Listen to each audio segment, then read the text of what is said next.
Deep beyond the icy wall, 3 rangers ride through dark, silent woods.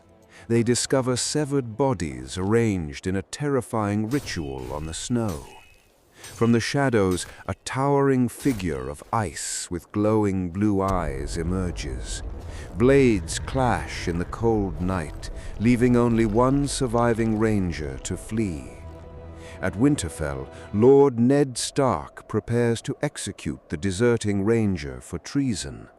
Young Bran Stark watches nervously as his father enforces the law of the North. Ned tells Bran, the man who passes the sentence must swing the sword. On their journey back, the Starks found a dead direwolf in the melting snow.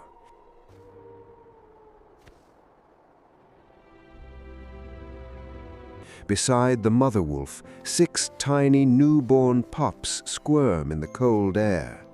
Jon Snow hands each Stark child a pup, matching their family crest symbol.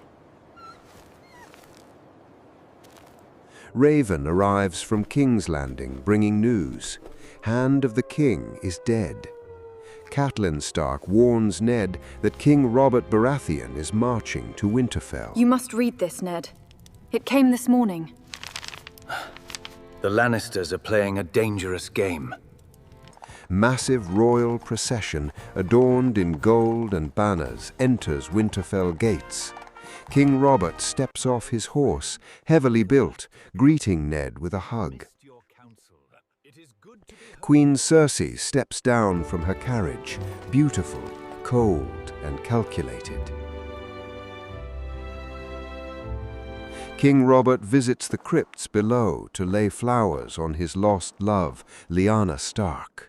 The king begs Ned to become Hand of the King and help him rule Westeros. Robert proposes a marriage alliance between Prince Joffrey and young Sansa Stark. Across the narrow sea, exiled Prince Viserys Targaryen plans his revenge.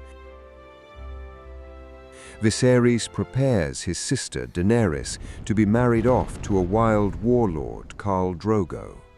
In exchange for her hand, Drogo promises Viserys 10,000 Dothraki screamers to conquer Westeros. Back in Winterfell, during the grand royal feast, Tyrion Lannister drinks heavily outside in the cold night. Jon Snow approaches Tyrion, bonding over both being treated as outcasts by their honorable families.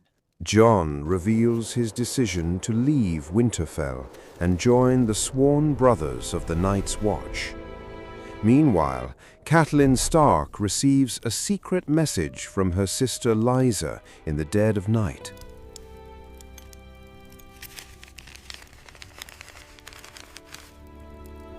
The letter accuses the wealthy Lannister family of poisoning the late Hand of the King, Jon Arryn.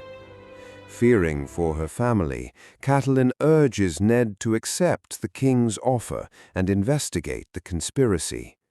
Ned reluctantly agrees to travel south to King's Landing, leaving his home and family behind. Across the sea, the grand wedding of Daenerys and Khal Drogo takes place in a sun-drenched field. Savage Dothraki warriors dance and duel fiercely as part of their violent wedding traditions. Daenerys sits terrified on the throne, receiving lavish gifts from guests across the known world. Magister Illyrio gifts her 3 heavy petrified dragon eggs, dormant for centuries.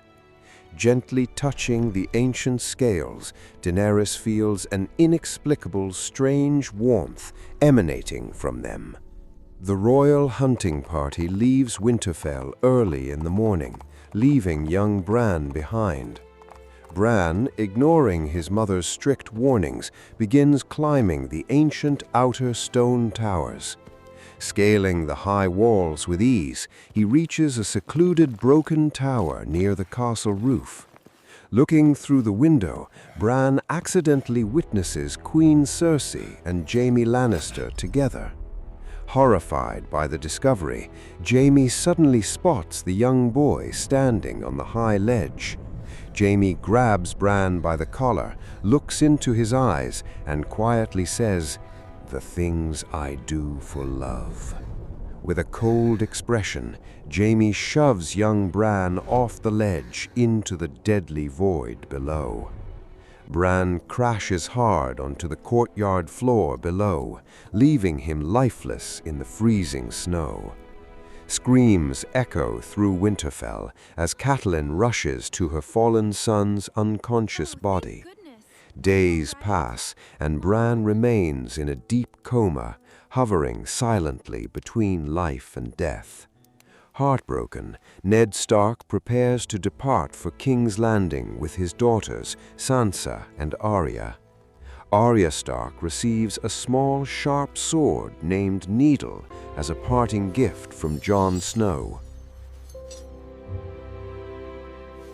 Jon Snow bids farewell to his brother Bran, knowing he may never see him awake again. Jon rides north toward the Wall, ready to take his vows as a sworn knight brother. Meanwhile, Ned Stark rides south into a web of political treason, secrets, and dangerous lies. At night in Winterfell, a mysterious assassin creeps into Bran's room, holding a sharp dagger. Catelyn fights the assassin fiercely, grabbing the sharp blade with her bare hands to save Bran. Suddenly, Bran's direwolf Summer leaps from the shadows, tearing the assassin down instantly. Examining the assassin's weapon, Catelyn realizes the blade is made of Valyrian steel. Suspecting the Lannisters sent the killer, Catelyn decides to secretly travel south to warn Ned. Across the sea, Daenerys begins her long journey with the Dothraki horde across endless grasslands. Isolated and terrified, she begins to find strength within herself, despite Khal Drogo's harshness. Back at Winterfell, Bran lies still, surrounded by cold stone walls as winter slowly approaches. High above in the icy north, the ancient threat beyond the Wall continues to grow stronger. As noble houses plot for control, the royal Game of Thrones has officially begun. But in the Game of Thrones, you win or you die, and winter is finally here.